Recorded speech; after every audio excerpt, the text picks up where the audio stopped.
얼마 전까지는 우리가 어떻게 잘 살 것인가, 웰빙이 중요했는데 최근에 와서 이제 well dying, 잘 죽자. 그런 얘기가 이제 초점이 되고 있습니다. 여기에 보면 굉장히 가장 모두가 피할 수 없는 하나가 나오죠. 뭐냐면 다 죽는다는 겁니다. 죽음은 그런 면에서 모두를 공평하게 합니다. 근데 사람들은 죽는다는 거에 대해서 사실은 굉장히 싫어하죠. 그러다 보니까 사실 모두가 우리가 뭐 멀쩡한 것 같지만 다 뭡니까? 시한부 인생 사는 겁니다. 다 시한부 인생을 살다 보니까 불만스럽죠. 그래서 옛날에 보면은 각 문화나 그런 지역이나 다 초월해가지고 영원히 살고 싶은 갈망들이 있어요. 그리스 같은 경우에는 신들의 음료라고 하는 암브로시아를 마시면 영원히 산다. 인도 같으면은 감로수라는 걸 먹으면 영원히 산다. 우리 중국 쪽에도 있습니다. 도교에 보면은 그 무릉도원에 나오는 복숭아를 먹으면 영원히 산다. 그 정도뿐만이 아니에요. 인류의 그런 작품 중에서 가장 서사 중에 가장 오래됐다는 길가메시라고 하는 거기에도 뭐가 나오면 불로초 얘기가 나와요. 영원히 살고 싶은 거예요. 근데 실질적으로 아까 우리 차 교수님께서 말씀하셨지만 전도 3장 11절에 뭐가 나오니까 영원에 대한 마음을 하나님이 주신 거라고 돼 있어요. 옛날 사람은 그랬는데 요새 와서는 완전 거꾸로 가고 있습니다. 요새 보면 세상이 뭐라고 그럽니까? 뜨고 있는 말 YOLO. You only live once. 한 번 사는 인생이야. 그러니까 느끼는 대로 하고 싶은 대로 맘 놓고 살아. 또 어떤 사람 소확행이라고 그러죠. 작지만 확실한 행복. 그걸 추구해. 그래서 뭔가 근시안적인 삶을 사는 듯하게 만듭니다. 자, 그렇다면 저는 이게 바로 세상이라면 우리 믿는 사람들은 과연 어떻게 살아야 될까? 그런 질문 한번 던져봅니다. 시편 90편 10절에 보면 이런 말씀이 나옵니다. 우리의 연수가 70이요 강건하면 80이라도 그 연수의 자랑은 수고와 슬픔뿐이요 신속히 가니 우리가 날아가나이다. 수명이 늘었다고 그러지만 대부분 뭡니까? 80언저리입니다. 우리가. 물론 그 사람보다 어디는 평균보다 조금 더 살고 어떤 사람은 좀 덜 살고 도토리 키재기죠.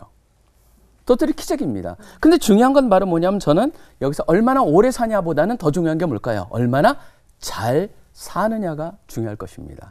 그래서 아까 우리 그 얘기하신 에베소 5장 말씀이 나오는 거죠. 세월을 아껴라. 우리 차 교수님 잘 설명해 주셨는데 크로노스, 카이로스. 저는 카이로스를 갖다가 그리스 사람들이 참 특이하게 묘사를 했습니다.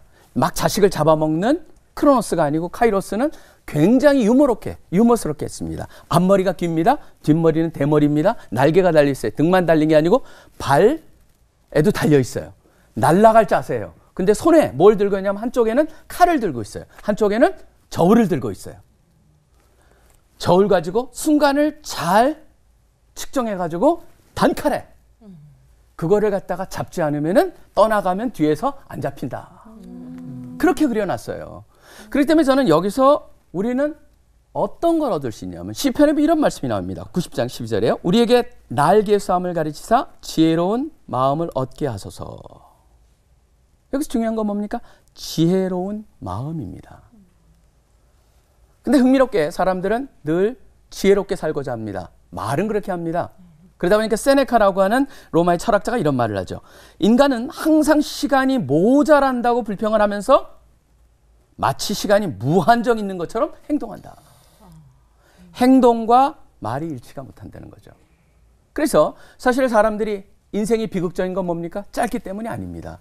중요한 것을 굉장히 늦게 깨닫기 때문이죠. 우리 그걸 생각해 본다면은 저도 제가 나이가 들어가면서 유난히 다윗이 늙었을 때 한 이 기도가 제 마음에 와닿습니다. 다윗이 이런 얘기를 합니다. 시편 72편 이 말을 71편에 보면 두 번이나 이 말을 하는데요.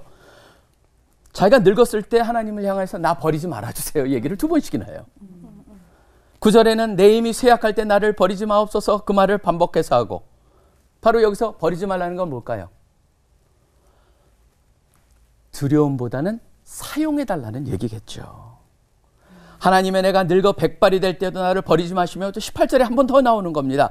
그 다음이 중요합니다. 내가 주의 힘을 후대에 전하고 주의 능력을 장래의 모든 사람에 전하기까지 나를 버리지 마소서. 바로 뭐냐면 우리가 삶의 방향을 어떻게 정하고 사느냐. 우리 나머지 인생 아까 우리 김 목사님께서 인생의 후반전. 저는 이 인저리 타임 상관이 없습니다. 주어진 시간이 어디 있던 간에 우리는 거기서 우리의 삶의 방향이 어디 있느냐. 요한일서 2장 17절에 이렇게 말씀하십니다. 이 세상도 그 정욕도 지나가되 오직 하나님의 뜻을 행하는 자는 영원히 거하느니라. 하나님의 뜻을 구하고 하나님의 뜻이 어디 있습니까? 하나님의 뜻을 보면 볼수록 한 가지의 귀결이 됩니다. 세상하고는 굉장히 다릅니다. 그렇기 때문에 사도 바울도 고린도 4장 18절에 보면 우리가 주목하는 것, 초점을 맞추는 것은 보이는 것이 아니요 보이지 않는 것이니 보이는 것은 잠깐이요 보이지 않는 것은 영원하다. 결국 우리가 이 땅에서 어떻게 이 주어진 시간을 살고 있느냐, 이 숙제, 시간 여행자로서의 숙제를 어떻게 풀 것이냐 라고 하는 것은 저는 순간순간을 바로 카이로스적인 시간, 주어진 기회로 여기고 아까 나온 것 같이 성경에 나오지 않지만 참 절묘하게 저울과 칼을 들고 있듯이 지혜롭게 점검하면서 이렇게 맞다, 하나님의 뜻이다라면 칼로 딱 잘라서 하듯이 그렇게 정하고 삶을 통하여서 결국 인생은 선택입니다. 어떤 선택을 하느냐, 그것에 따라서 우리의 인생이 만들어지겠죠. 지혜로운 선택을 하시기를 간절히 축원합니다. 기도하겠습니다. 하나님 감사합니다. 우리에게 24시간을 주셨고 삶에 좀 어느 정도까지 살지는 모르지만 주님이 뜻을 정하고 인도하신 것을 믿습니다. 주어진 시간 우리가 카이로스의 시간으로 기회로 여기고 순간순간 주님의 뜻을 통하여서 판단하며 지혜로운 선택을 하는 자들 되게 하여 주시옵소서. 모든 게 다 예수 그리스도 이름으로 기도합니다. 아멘.